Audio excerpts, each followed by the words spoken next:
Episode 375,654 of the Thicc Pod, your home for all things sports, cards, levity. I am Jeremy, joined as always by the hobby's greatest son, Manny. Good evening, sir. What's up? And we are back. Tummy Sweats and Meat Sticks back on the ones and twos. And today we have Jason from DCI.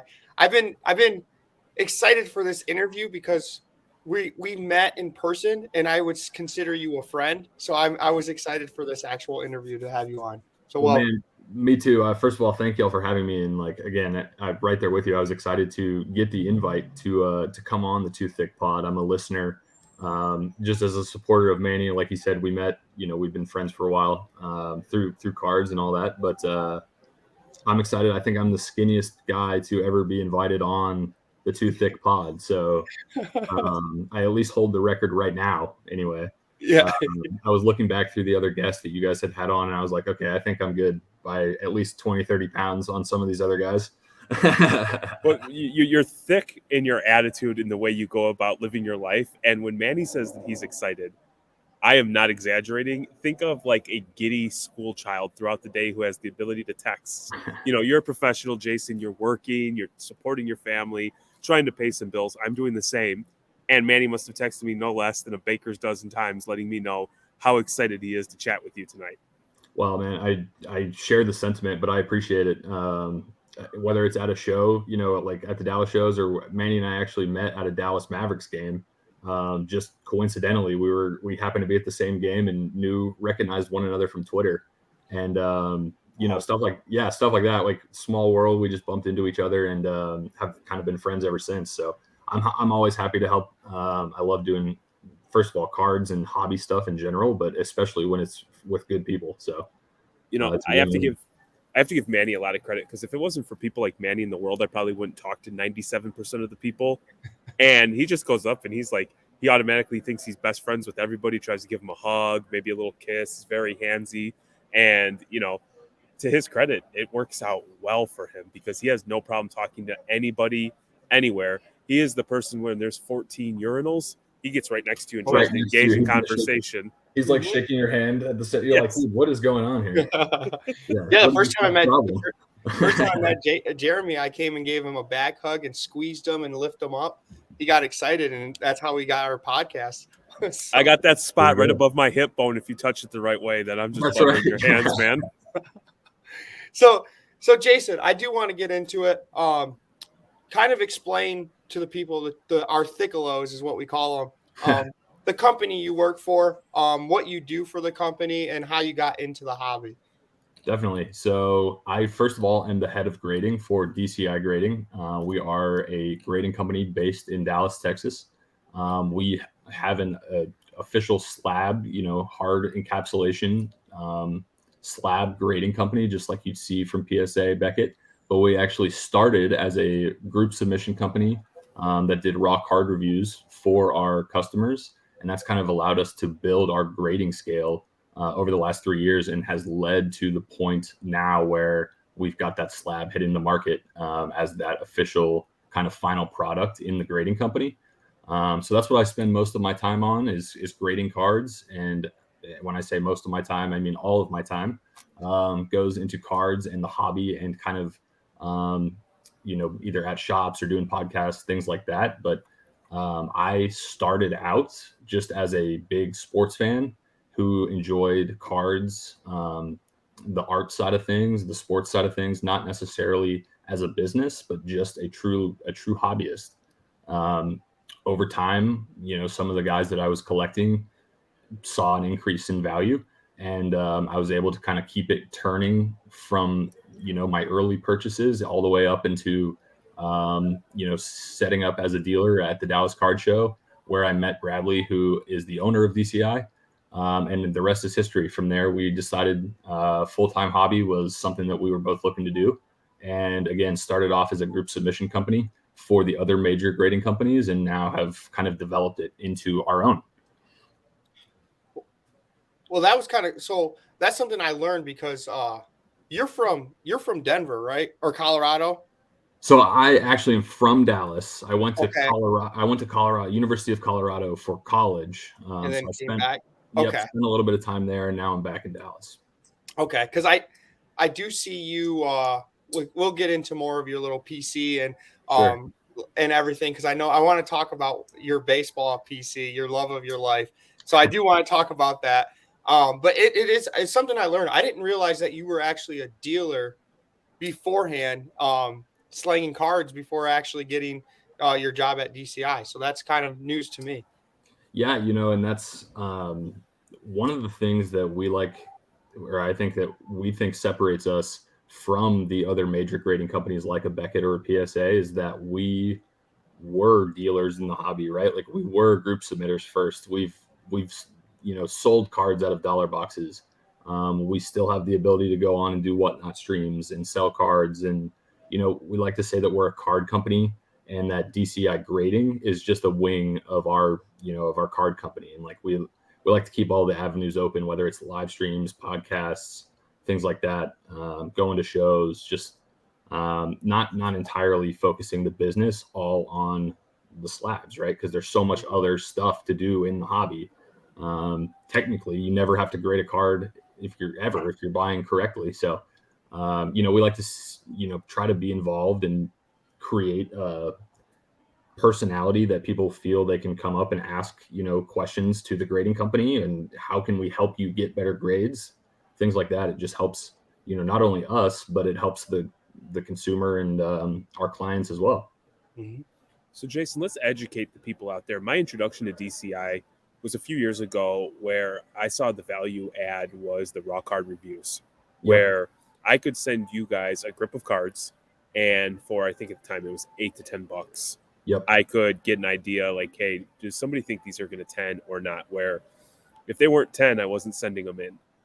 Now that you guys have begun with the encapsulation process and you have your own actual slabs, Mm-hmm. is there certain cards that you shy away from or don't do, or are you all encompassing, or how do you manage what you take on and what you choose not to, if that's even a thing?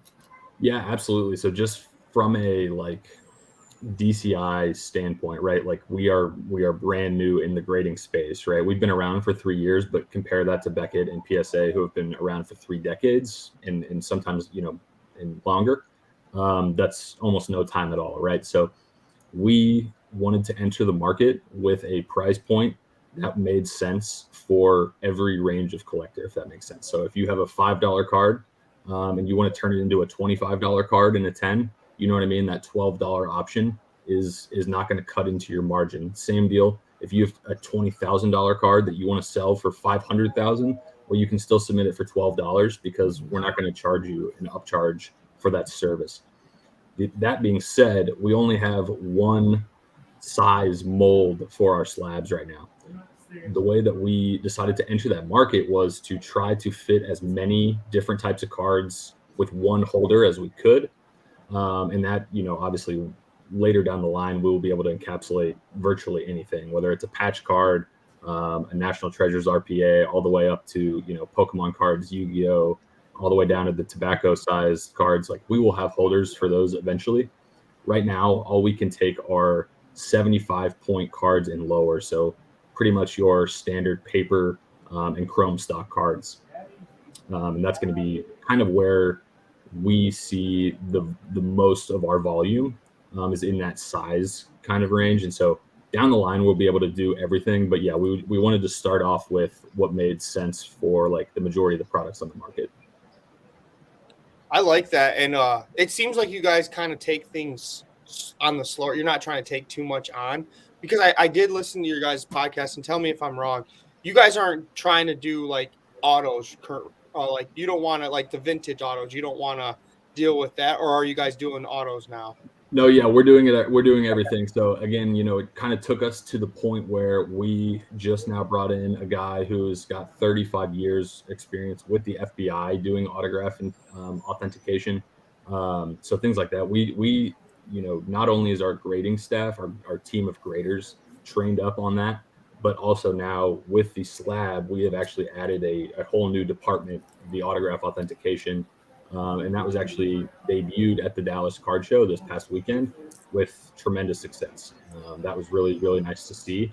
We had a really good positive feedback, both from people dropping off and the authenticator himself, just kind of from a workflow standpoint with our team at the office. And so we think that that's going to be another major success as we continue to level up, our grading standards. But again, at the same time, like that is something, yeah, all we don't want to disqualify anybody's vintage card, miniature card, anything like that. So as soon as we have all of those, plastics in the plastic molds in hand, we will be able to slab everything, authenticate everything. We are 100% ready to go. One thing that we've been very consistent about on this show and that we all ultimately believe in is that competition is good for us as hobby participants because it's going to force people to provide better service, better pricing, and with you guys coming in, it's an alternative to PSA and BGS. I would imagine, based on social media being a cesspool sometimes of just negativity. Yeah. After seeing what folks like SGC went through, and they've done a pretty fine job turning it around, but then HGA, and you've got like what they would call like the BGS fanboys or the PSA fanboys. Yeah. How do you go through knowing that you're trying to do right by people, you're trying to provide a quality service, then deal with some of that backlash? It's a good question. I think that every industry, no matter where you are right now, like the hobby, I was formerly in the restaurant industry, right? So the restaurant industry, for example, like if I owned my own restaurant and I was posting pictures of my food or my menu or my prices, blah, blah, blah, there's going to be somebody out there on social media who isn't a fan and wants to, troll and do all that. I think the social media part of it amplifies everybody's reaction, whether it's positive or negative, right? And in our our short attention span, our TikTok attention spans these days, it's easier to focus on the negative stuff. And so I think you hear about it a lot more and kind of get, caught up in it until the next news cycle, right? I can speak from experience to tell you that we've had thousands of posts, whether they were RCRs from our, raw card review or just grading service, same on-site grading at the Dallas Card Show, things like that, where people love the product. They love the slab. They love the quality of the plastic in hand. They were very excited with their raw review grades, the accuracy, things like that. We could go back daily and share old posts of our accuracy, things like that. But we like to let our grading accuracy and those crossovers kind of speak for themselves. We like to address every negative post. And so when you see a company kind of address a negative post, I think it becomes the focal point. Whereas we could be retweeting 1,000 accuracy posts, you know what I mean? But people are really going to only focus on that one negative post that we're responding to. And so I think it's just mostly the climate that we're in. We're very proud of how we've been able to grow with the hobby these last 3 years. And so I think we're going to continue to do that, haters or not on social media, because we know that our loyal customer base, we have a lot of people who would go to bat and fight for us because of that service we've provided. And that's the crazy thing that I've never understood, is because if we were to all agree that PSA is still king, if it wasn't for HGA doing what they were doing, if it wasn't for Tag, if it wasn't for SGC, we still might be stuck with crazy turnaround times, crappy pricing, and in a spot that's not good for any of us. So, like, to me, like, I might have a preference of, like, from a PC card, what it looks like. If I'm trying to flip it, I might prefer something. If it's speed of turnaround, I might need something. And so for the life of me, like the hostility or the hatred towards a business trying to grow in this space, as long as they're not ripping people off, is mind-boggling. And I don't at all doubt what you're saying, because we do a local show to us. It's a 175 to 200 table quarterly show in Shipshewana. And there is a company that's local to Manny and I called ISA Grading. Yep. And a lot of people might not know who they are, but you know what I saw come up to my table quite a bit? a lot of ISA slabs. And I think that they've done a fine job of marketing like, hey, you're not going to send us your 86 Jordan. You're not going to send us your 52 Fleer. But if you have some low to mid-tier ultra modern stuff that you're trying to get encapsulated and maybe see like an increase in ROI, maybe not the same as a PSA 10, but it allows like, the younger people or people maybe with a smaller bankroll an opportunity to still play in the space and still level up if they choose to do so. Well, and I couldn't agree more. And I do know ISA. I'm familiar with their owner. He's a great guy, very respected in the hobby. And I think that, he understands, like we understand, there's like grading is all about margins, right? If you have a margin, and again, it goes back to customer service. It goes back to the price point. It goes back to what you trust as a consumer. You know what I mean? Let's just say that ISA and DCI both 10s sell for the same thing. Well, if you have a personal relationship with either DCI or ISA, you're going to use the one, that you have a personal relationship with. Neither are going to bring you a PSA 10 value on the open market because neither have been around for as long as PSA. However, that doesn't mean that there isn't a margin or a way for you to make money or a sustainable business for that grading company. We don't even like to think, obviously we want to consider ourselves the top dog, right? We want to compete with PSA and Beckett. On the open market, that likely isn't going to happen for another 3 to 5 years, just based on market data, and maybe even longer than that. But we like to say, you know what, like we're going to try to compete with the HGAs, the ISAs, the SGCs, that, next tier of grading companies, because there's an absolute business there. And that market itself is a sustainable business. And, whether it's a $10 card that you want to have graded for your PC or a $10,000 card that you want to flip at an auction house, what really matters is the consistency of the grading, in our opinion. And so that's what you will continue to see is the consistency, not only at an affordable price point, but a very reasonable turnaround time as well. Well, let me give you one piece of unwanted, unsolicited advice. Yeah. The difference between DCI and PSA is PSA had one Jeremy from Reckless Cards out at their facility last week. They wined me and dined me.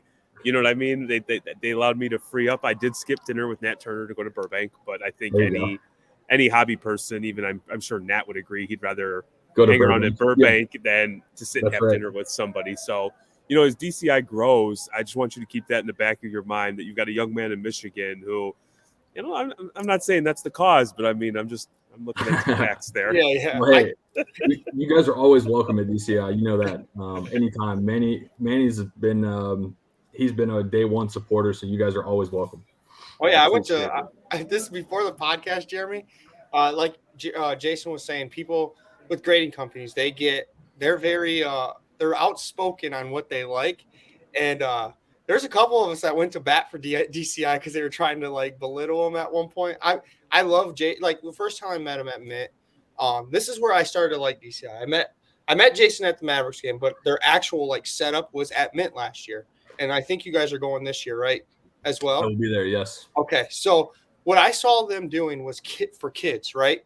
There was kids that love these guys that would come up to them with raw cards that they're looking to buy. And Jason's swamped. Jason comes out of his tent, goes and looks at cards and says, go ahead, buy this and bring it to me. And sometimes he'll just do the grading for the RCR for them where they could flip it easily. So I saw that and I was like, wow, this is actually like it's a company, and it's a good company, but like what you pointed back is you also do podcasts. You're on Whatnot. You guys aren't strictly doing like grading. Your DCI is a collector base, I would say. Right. Well, I appreciate that. And to kind of give a little background onto what Manny just said, what we, the RCR, for people who aren't familiar, when grading, when PSA, when Beckett, they got really backed up, it got really expensive. The grading market needed a quick turnaround, affordable option to still be able to flip cards. You know what I mean? You wanted an expert opinion for your condition to add the value, right? But you didn't necessarily want to pay $100 if the card wasn't worth it, or wait 6 weeks or whatever it was or pay $1,000 and get it back soon. You know what I mean? Keeping all that in check. That's when we decided to, instead of send all of these cards to those bigger companies, was to just start doing the raw card review. It was something that we were doing prior to sending out our customers' cards as a group submitter. So if Manny had sent me a couple cards, I would review them before we sent them off and say, hey, these are the 2 I expect to come back 9 or better. Based on that accuracy from the submissions in our group submission program, and then during our RCR program, those allowed us to develop our grading scale.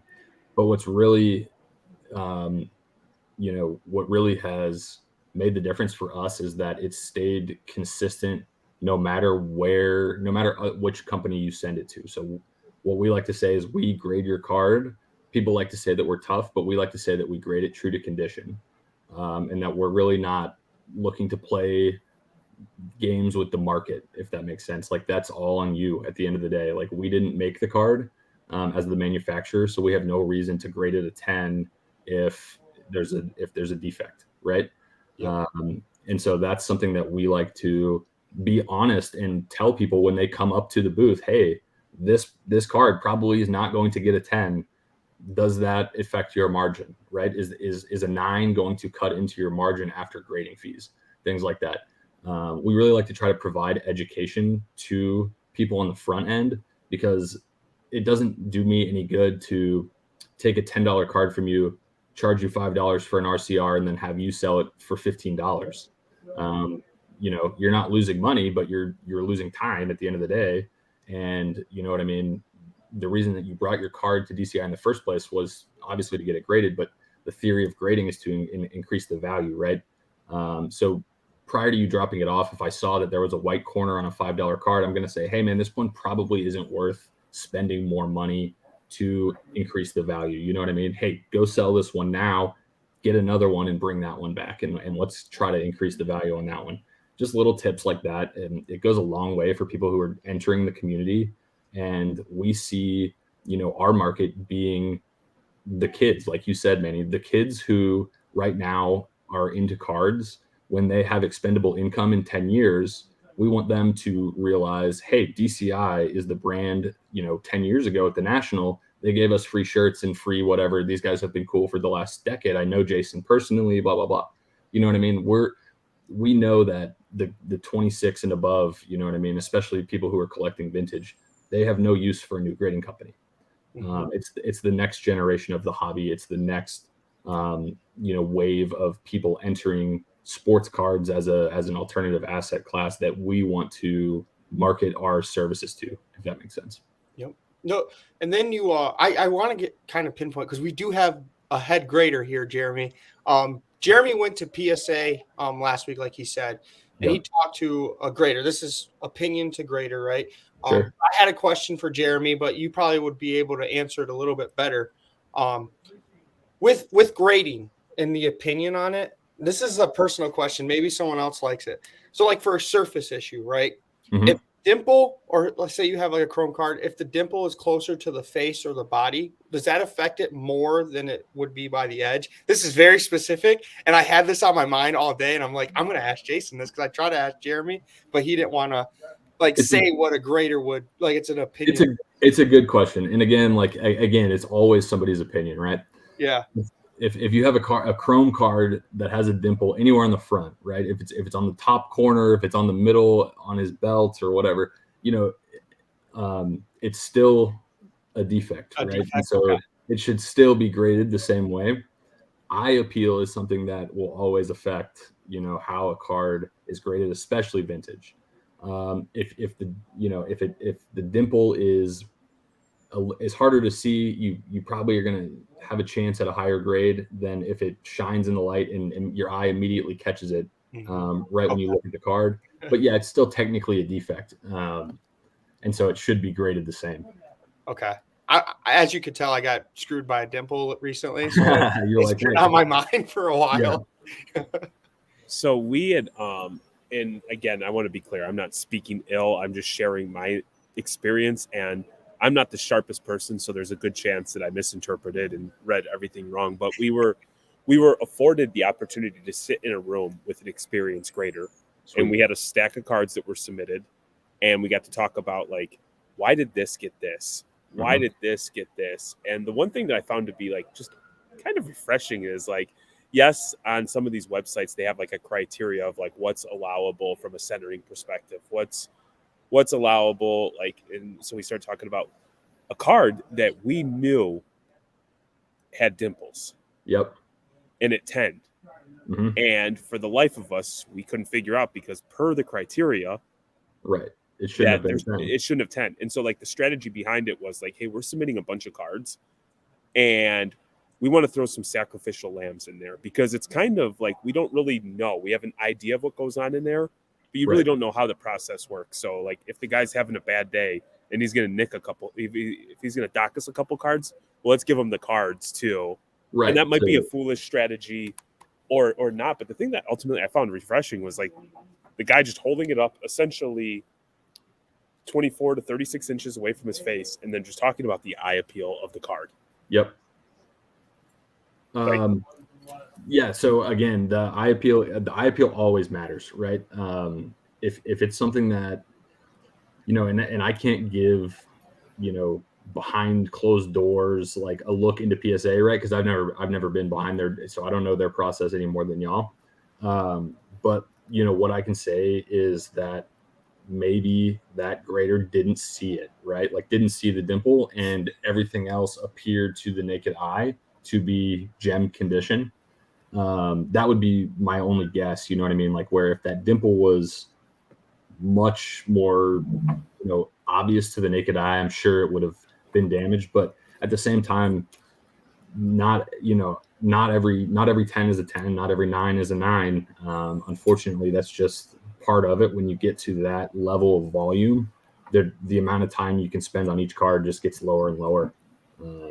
Yeah, and just to be clear for the record, the grader who was reviewing our cards wasn't necessarily the grader who graded them. Sure. It was just like, hey, here's your order. You're at a table. Let's ask questions. And so, you know, I learned a lot, especially like attempting to cross over and like the strategy behind it, which I don't want to, you know, again, I don't want to misrepresent anything, but I found it to be really fascinating. And the one thing that that he was kind of mum on is if I'm doing any sort of data entry or when we would review cards prior to sending them out, I only have the ability, me personally, to like do 3 or 4 in a row before like I just need to walk away, refresh my eyes, and like start over. What's that like for you? I mean, you being the head grader, you're probably seeing a volume of cards, not just what you're looking at, but other graders, you know, asking for your secondary opinion. Like, can you shed some light on what that process is like? Yeah, absolutely. So just in terms of like the grading our standard grading process, the card comes in. First thing we do, no matter what, is measure the card. So before I even look at the surface, the corners, edges, centering, anything like that, first thing we do is measure the card, make sure that the card's authentic, check for, you know, if it's an 86 Fleer, some of the notable fakes, make sure everything is above board. Before those cards even get to our graders, they go through kind of that research and ID phase, get entered into our back-end system for the office side of things, and then finally they make its way to our grading team. You know, that's going to be, I don't have a light here with me that is the one that we have in the office, but it's going to be like a very similar ring light with 100 magnification. You know, we have everything you need to be, you know, accurate in terms of the measuring tools, the different light fixtures, things like that, to really see any imperfections in the card. Each of our grading stations is also equipped with like an iPad, so we can take a before and after picture just for our records in case anything gets damaged during assembly or in transition in the mail, either way, that, you know, just to keep records of all that kind of thing. But yeah, in terms of looking at cards, I'd say that we'd spend 90 seconds to 2 minutes per card. That probably doesn't seem like a lot of time per card, like when I say it out loud like that, but when you're actually under looking at, you know, a card, 2 minutes is actually like long time. a long time. Yeah, you basically are looking at over 10 times in that 2-minute time frame. And so I'd say we spend about 90 seconds to 2 minutes per card after the measuring. So probably, 2 to 3 minutes all in. Get that cumulative grade. Cards, based on higher values, do go through our grading team. Like the head grader, I do a second review on those before they leave for assembly. But it's mostly there's not anything special that I'm doing in terms of preparation or like how I hold the cards or anything like that. It really just comes from it's really just repetition, right? Like we've trained everybody on what to look for. The different sets, we're constantly staying up on, hey, what's being released, what are Bowman Chrome is going to grade this way compared to Topps paper, which is going to grade this way, on corners or surface, things like that. But it's really just repetition and being familiar with all of the products that are out there.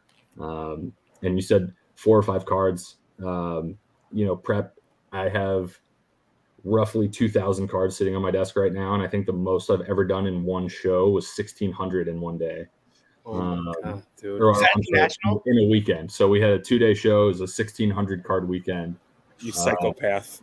Yeah, and so that was nuts. But I mean, and when PSA and BGS were shut down, it was like people would rip cases and just bring us every single card. It was unbelievable.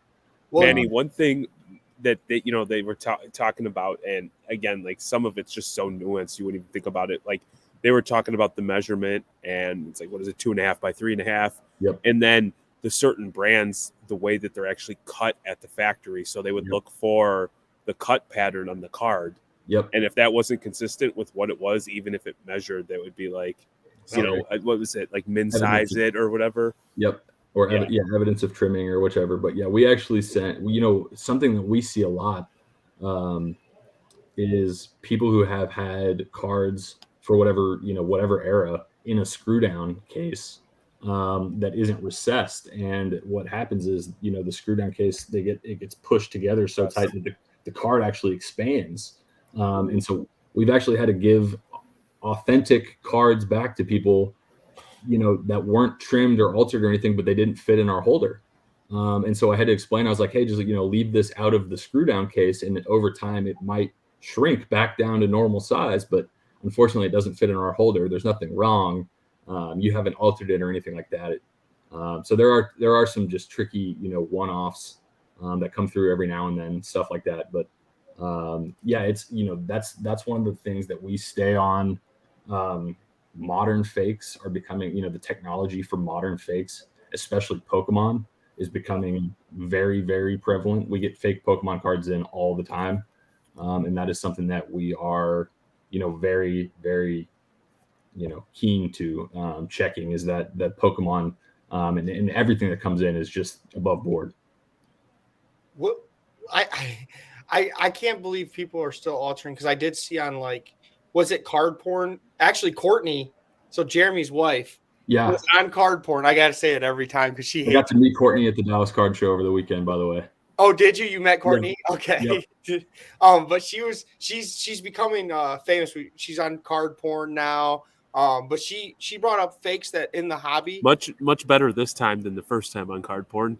Okay, yeah, that is true. That's true. So we did like a blind reveal, like at the beginning of HGA, and we're like, oh, we're gonna try this out. We're gonna give it a shot. And so it was like 11 o'clock at night. I got home from work. We were just having a couple of drinks and then opening it, and the card that I pulled, the subgrades did not make sense with the overall grade. And so it was just like a real reaction, just kind of like laughing, like, kind of just busting chops, like not a big deal. These weren't high value cards. Well, Card Porn clipped it with no context.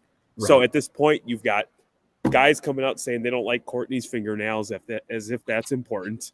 Right. Then you've got people saying that, like, we're HGA haters when, like, we just paid hard-earned money. Yeah, you were trying to your service. Yes, and then you got the people that are like, hating on us because they think we're bashing them. Then you've got all the PSA fanboys are like, see, this is HGA. And it was like, what the hell, man?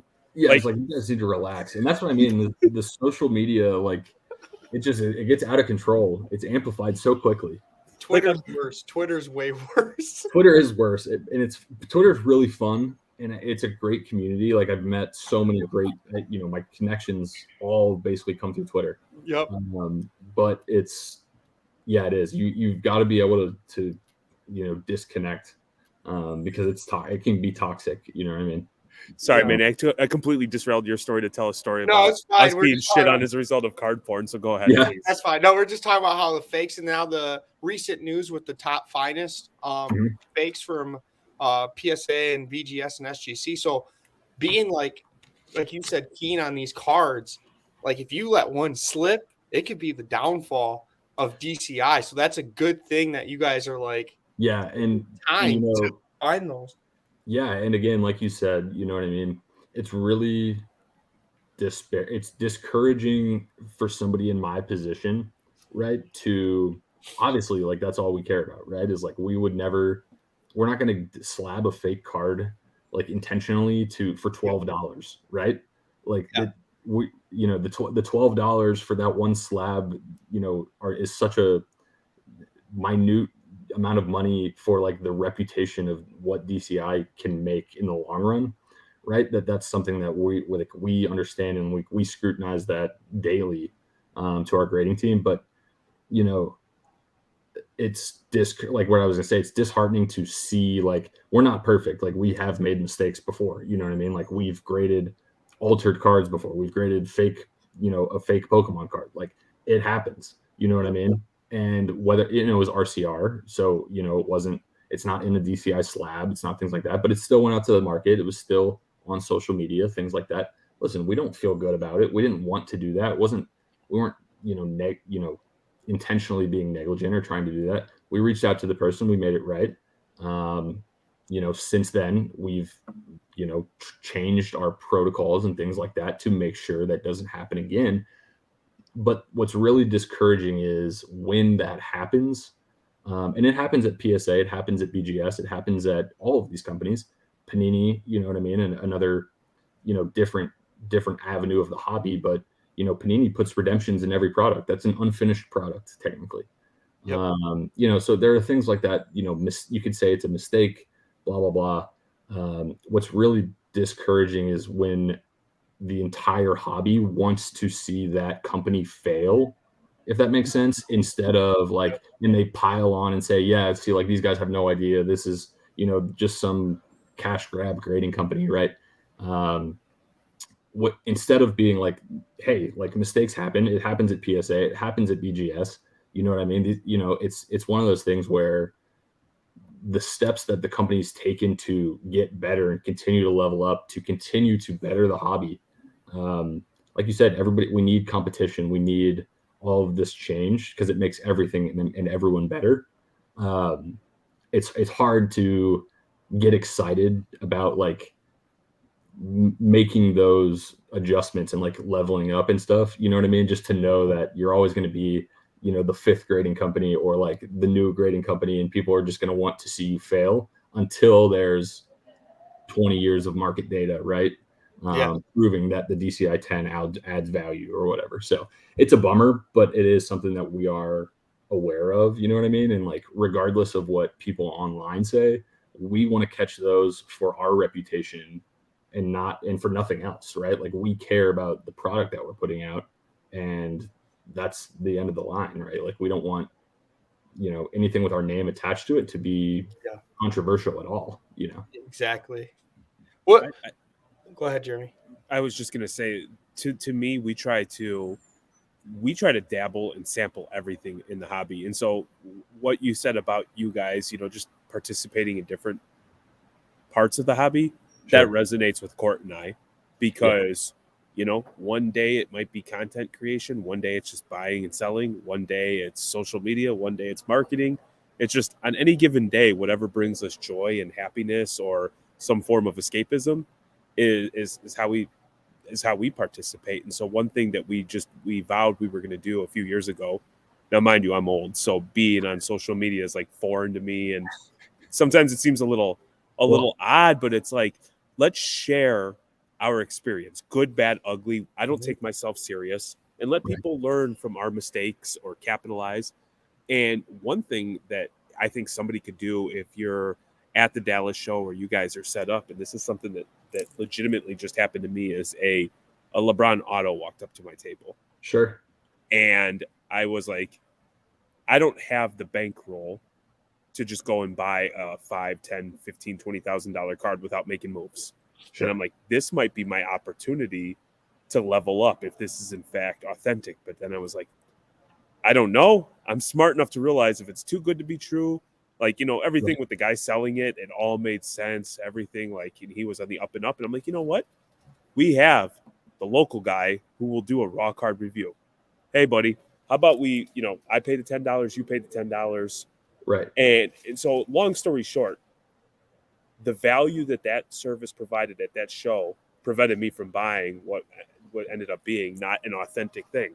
Exactly. And so, for people that are like scoffing at it, you know what? If I'm at a show and you're available and you're doing on-site grading or RCRs, why not? Right.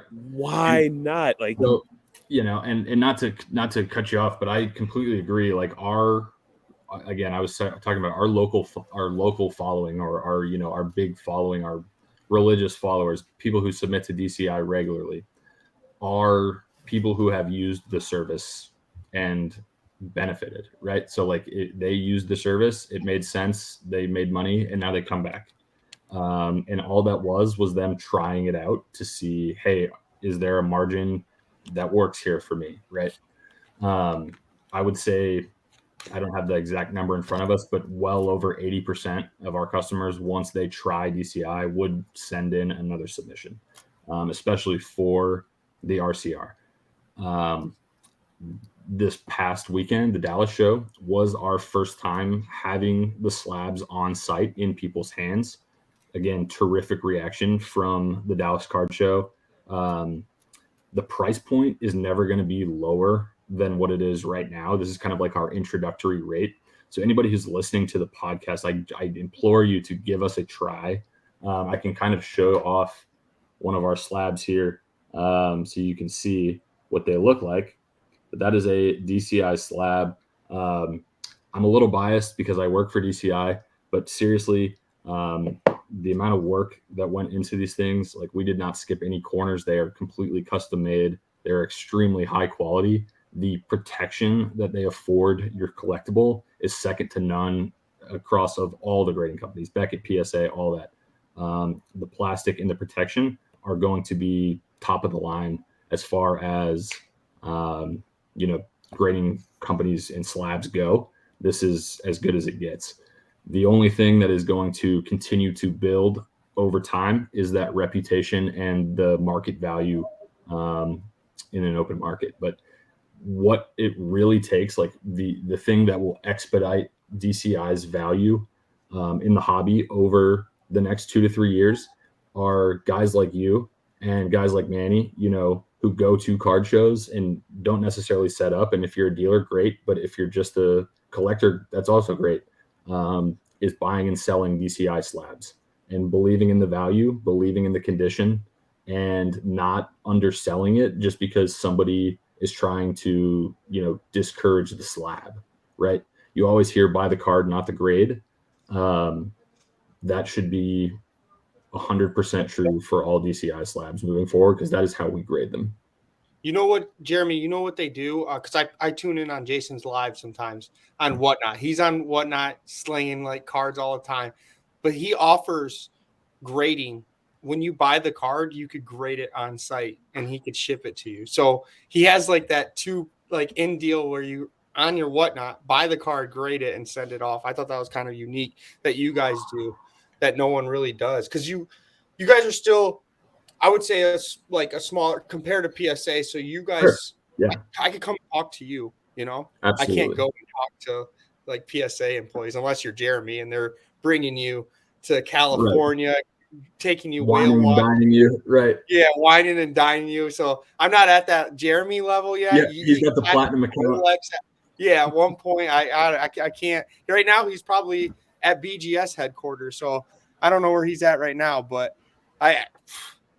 it's nice. It's nice that you could do that. I do have I want to switch it because I want to talk about you and your personal collection.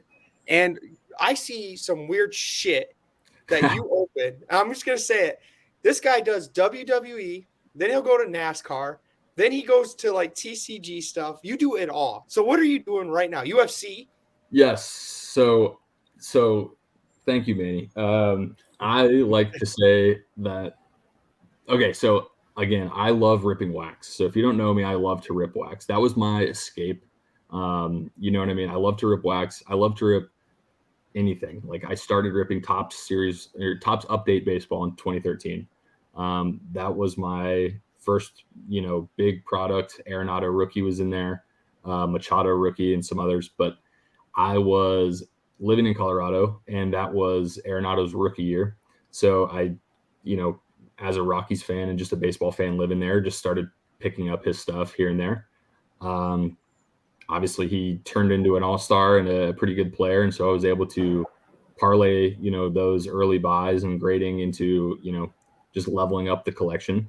And from there, the rest is history. But I love still to rip wax, even in the era of breakers controlling all the inventory and these box prices being crazy out of whack. So I just think it's fun. That's kind of the game I like to play is, what are these odd products that are on the market that maybe aren't getting as much attention as Prism football or Prism basketball, the stuff that everybody's chasing.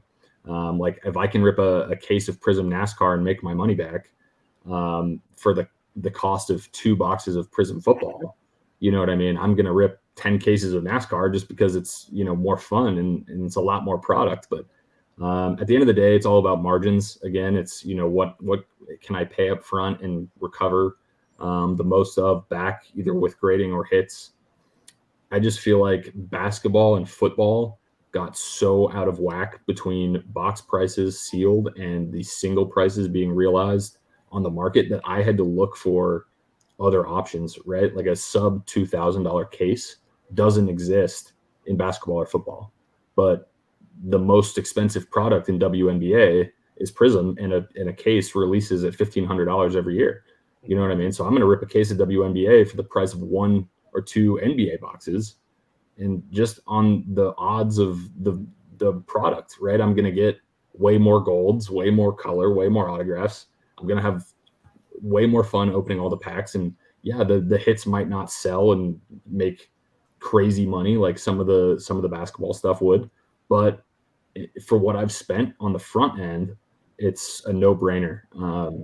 And honestly, it's just a more fun way to enjoy the hobby and not have to be out $1,000 every time I open a box and get 10% of my investment back if I hit the wrong rookie card or something like that. So it's more about that, and just being able to continue to open new products without just getting crushed. You know what I mean? It's always wild that, like making 10, 15, 20%, like time over time again, just isn't sexy. And like people want to go all or nothing. Yeah. Which is, I get it. It's fun. It's exciting. I get it. But yeah, it's not sustainable for the most part. So we've had a blast. Sorry, Manny, is like, we've been ripping these Disney boxes. Yes. That you get for like $160, $170. One hit for us personally, nice, has sold for like between $175 and $250, and that's not even counting the stuff we sent off for grading. Yeah. We put everything up for sale on eBay. Now, obviously, at some point, we've been lucky that we're first to market. Sure. But at some point, with there only being 4,000 cases, to your point, all of a sudden, like, man, ripping Disney's a blast because I know I'm not getting slaughtered. Yes. No, and that's the thing. So I tell people this all the time, like it's NASCAR, right? So it's $120 a box. You get 4 autographs and a complete set of the base. So every box you get a complete set of NASCAR. You get 4 autos. If the lowest auto I think I've ever sold on there sold for $5 to $10, but you get 4 of them. You know what I mean? So there's a third of your box cost back immediately. It's just easier to, you know what I mean? It's easier to spend $100 and make 20% back than it is to spend $1,000 and make 20% back. Now I'm gonna ruin the whole thing here because you Sure. couldn't pay me $120 to rip NASCAR. Right. So I love the hobby, but Do you I like Prism? not NASCAR. I would rip It doesn't matter. WNBA. But think about this. Think about ripping a case of Prism for $2,000. When was the last time you could have done that?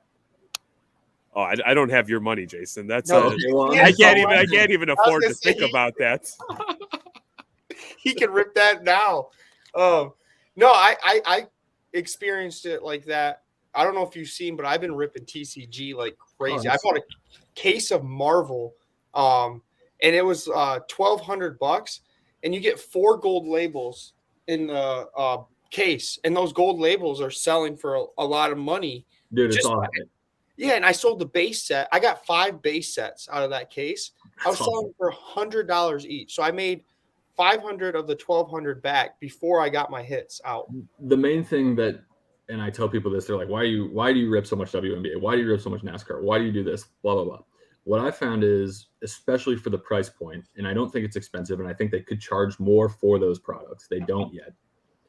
What I found is there are a lot more people out there who are willing to buy singles than there are people who are willing to rip and break bulk product, right? So in my field, it makes total sense because of the grading aspect, right? Where I know based on my ability that I'm gonna process the case, send all the things I know that are clean off for grading to make my money that way, and really just piece everything else out to make as much as I can back before I start selling all the hits. Every case pretty much of the WNBA that I've ripped, I've had my money back before the grading came back. And so it's just been an absolute can't miss product for me. But at the same time, I think, a lot of people would be surprised by the auction prices realized from some of like the golds and, the lower numbered WNBA prisms. They sell for big money. Super strong. Yeah. Very, very strong. And I think that's one sport where it hasn't caught up. Like singles relative to box pricing, it's always like, when you're saying, how much did you say case was? 1,500? Yeah, the last WNBA case, this is insane. I got at the last Dallas show for $960 cash. Jeez. For a 12-box case. That's insane. Yeah, you pull like one Sabrina gold. Yeah. Or, you know what I mean? Lane Deladon gold. We pulled in a Lane Deladon Color Blast. They got a PSA 10, and we sold it for $1,000, paid for the case. There you go. Everything else is gravy after that. Plus the fun. Plus the rip. You have the enjoyment of the rip. And I got to sit there and rip 12 boxes of Prism Hobby with my friends at the card show. It was great. That's dope. That is legitimately dope. Yeah. And so just, I do it, right? Like, that's why I do it. Well, you had a gold rock, right? You pulled a gold rock before. I pulled the rock. That's Jason. That's DCI, man. That's big money right there, kid. Come on. That's right. I sold it on my whatnot I started at $1. I started at $1 the very next day. Oh, that's a big card. It was. It was fun, man. It was a great card. But stuff like that, you know what I mean? Chronicles WWE was $120 a box when it came out, right? And people laugh at Chronicles and WWE. But that rock, I sold it raw, one card. Sold for $380 on my whatnot. Yeah. That's the one card, you know what I mean? It paid for 4 boxes. Like, it's 3 boxes. That's Jeremy's product right there. That if you think WWE Chronicles, I think Jason, because the last show in Shipshawana, they have like this kid trade show, right? And the kids would go around to the dealers and get their stamps. When they came back to Jeremy and Courtney, they got a mystery pack, and they could have won like free grading through TNT. They could have won some wax. But a lot of them were winning these WWE Chronicles, and they knew Jeremy liked it, so they were trading the packs for his cards. Oh, so that's awesome! Rip them, so you can rip that's them. Awesome. So it's great products, man, for the value. Yeah. Dude, so we're like, because I love to rip too, right? And it's a losing proposition if that's just your game. And so we had, to Manny's point, we had all these different people donated slabs, hobby boxes, blasters, free grading, all this different stuff. Well, there was this group of kids where collectively they had a bunch of Chronicles packs. And so they're like, would you trade this? And at this point, it's like 2:00 in the day. The show started at like 6:00 in the morning, like loading and everything is 6:00. And I'm like, hell yeah. And I'm making trades where I'm losing my ass just because I want to rip wax. And then once kid, everybody, I'm like, yeah, I'll do it, whatever. And I'm just sitting there like a kid, just like ripping wax. Like, I'm enjoying my life right now. Yeah. That's So awesome. there's a kid. There's There's someone trying to trade for because he has a Luka fast break purple out of 99 or 95.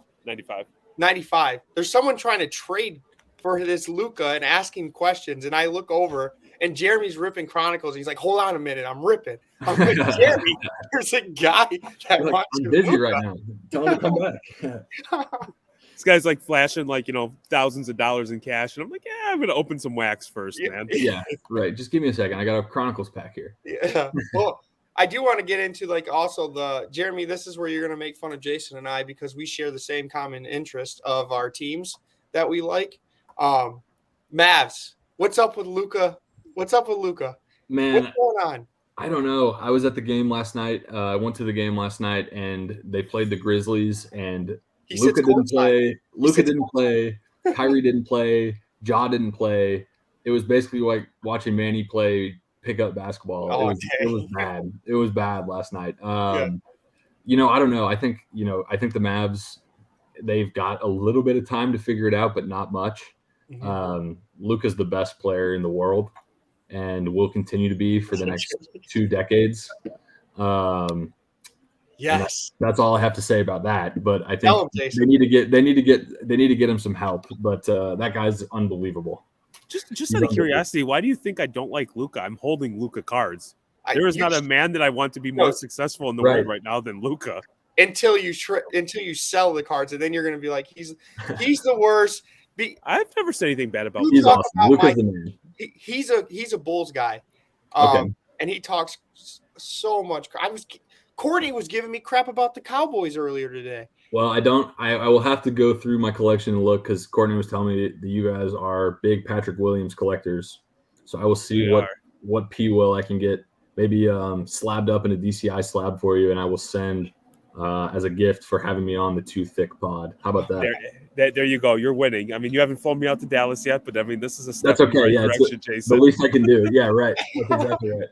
Yeah, no, Jason, I bought him a Luka. He hasn't said anything, but I bought him a Luka. I was participant in his Luka Dirk Nowitzki autographed basketball. And you know how hard it was to give money for him to get it instead of me? I was like, this is crazy. That is awesome. And just because you're here, I'm actually going to show you. I wonder if I can turn my screen around here. Hold on. Let's see if this is going to work. But yeah, so this is on my desk. I keep it on my desk as one of my favorite gifts from a bunch of friends in the hobby. But I've got a Luka Dirk signed Mavs basketball. I love that thing, man. So thank you. But that is a staple. It was like 20 of us. Yeah, I know, but that was all. I couldn't have ever expected that. And they gave it to me for my birthday last year, and I got it on my desk. So I love that thing. 2 things. One, Manny didn't mention 19 other participants. He made it about himself, which is just kind of tacky in my humble opinion. Of course. 2, I can barely get this guy to spend $3 at Qdoba, and he's out there buying autographed basketballs of 2 of the greatest, European, basketball players of all time, man. That's right. Be better, Manny. Jason should know how much I actually like him for actually putting money towards that because absolutely, like he knows how much I like Mavs and Luka. And Dirk. It was tough, but I appreciated that for sure. That no problem. I mean, you deserve it. I would say you're one of the people in the hobby that are actually like has a huge heart and wants to give back. Same with Jeremy. I try to get my circle in that type of hobby. I don't want to be with. There's a lot of people that are scammers in the hobby that are just trying to one up everyone. I would say that you two are not that. So I do appreciate both of you guys. Well, thank you, man. I appreciate your friendship as well. But, one of our main goals at DCI, we open and start every podcast and close every podcast in the Whatnot stream. Like, this is how we try to run our business, like from, slabs being $12 to every card that I sell in my Whatnot being $1 to start is we need more companies, more people, more hobbyists, however you want to say it, more value added back to the hobby. People are constantly trying to buy at 70% or, get the best deal on a card or a box of wax or whatever it is. that's a zero-sum game over time. And so without people grading cards to add the value back, or, running free shows for kids, or, doing giveaway packs, things like that, teaching classes, teaching people how to grade, teaching whatever it may be. If you're not adding value, I strongly recommend finding a way to do so. Because for us anyways, it has, benefited not only us business wise, but the hobby in general. So it's a win-win. Man, that's a mic drop moment right there. I would just say, like, just me personally, I'm more inclined to do business with somebody who I find to be relatable and authentic. Yeah. Some of these bigger companies seem very out of touch with what's truly going on in the trenches. And so anybody that's listening to this, I would encourage you to obviously do your own due diligence. Sure. But give some of the smaller guys an opportunity to, prove you wrong or prove you right, depending on what you're going into it. And for a small amount of money, you can feel good that you're supporting a small business, and you might get on the ground floor, because it wasn't too long ago that, nobody really cared for PSA and Beckett was king. So that's exactly it's not out of the realm of possibility that things can change again. Nope, not at all. And, even if it's, 5% of the market that gets flipped and wants to try DCI or HGA or ISA, whatever that is, it's a sustainable business for our end, but also that's another 5% of the hobby that is going to use the competition and continue to grow and, add value back into the other 95% from a different perspective. You know what I mean? And that's really all people need in the hobby, I think, is not everyone can do the same thing, and different options and ways to make money. People who want to do all of that are going to be the future, I think. I like it. Maybe we'll get lucky enough, Jeremy, where Jason brings us down and sits courtside with him. Absolutely. You should see these DCI tickets. Come on. I was man. like in the nosebleeds, and I looked down. And Manny, you were sitting in front of me when we met at the Mavs game. You were a row in front of me. I don't know what you're talking about. He was courtside. I was like, dang, Jason's making the big bucks at DCI. But I do appreciate you joining. Also, I would appreciate if your media guy will get back with me about the sweatshirt I want to buy for the last year. So we're going to have to talk about that, because I want to buy a hoodie, a DCI merch. So all right, that we can do for sure. Sounds good. And thank you for getting on. Do you have any last words you want? Put your sprout your information right now. Where could people follow you? Awesome, man. You can follow me. I'm at Jason Dardick on Twitter. I'm at not Jason Dardick on Instagram. You can follow at DCI Grading is probably the best to find us across all social media platforms. But I really appreciate you guys having me on, and look forward to talking soon. All right, Jeremy, got anything? What do you say, Jeremy? This is all you, man. No, what do the people have to do? Smash! Smash that like button. That's exactly right. I'm in a Hilton, and it's like kind of bougie, and everybody's looking at me. I wanted him to say it. Talk about Jason, DCI. Yeah, exactly. That's right. Now you're going to get it. They just told me, who the hell is that? So yeah, sorry, Jason. Get out of the hotel. They said, oh, you can't stay here anymore. Yeah. And with that, I appreciate everyone, and we'll talk soon. Peace. All right, man.